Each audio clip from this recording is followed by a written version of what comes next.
No one went near the McCready farm after the last frost of September.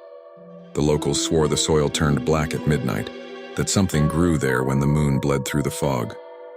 By October, whispers spread again, about crops sprouting where no seed was sown and screams echoing through the hollow fields. Nora had never believed in curses. As a soil researcher, she thought superstition was just a cover for contamination. So when the county hired her to inspect the land, she came armed with science, not salt. The gate creaked like a dying thing as she stepped through. The air smelled of rust and rot. All around her, the fields were dead except for one patch. Long twisted stalks rose in perfect rows, their tips glistening like wet obsidian. Beneath her boots, the ground pulsed faintly, almost like a heartbeat. She knelt, brushing dirt from a sprout. The soil writhed under her fingers. Something inside it was breathing. Then came the whisper, soft and wet like words spoken through soil. "They planted us." Nora froze. The stalk shifted, bending toward her. Each leaf curled to reveal what looked like veins, pumping dark fluid. She stumbled back, tripping over a mound. Only it wasn't dirt.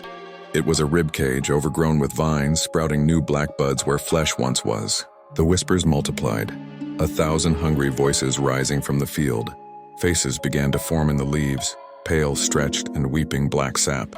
Nora's flashlight flickered, catching a glimpse of movement in the rows. Something tall and root-bound dragged itself forward.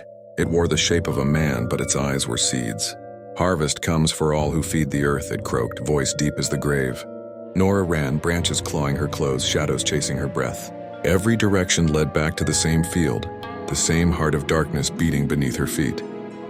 The creature rose higher now, arms splitting into vines, mouth opening into a hollow that reeked of decay and rain-soaked blood.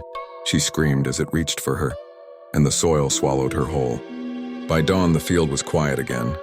Only a single flower remained where she'd vanished, black petals dripping crimson dew.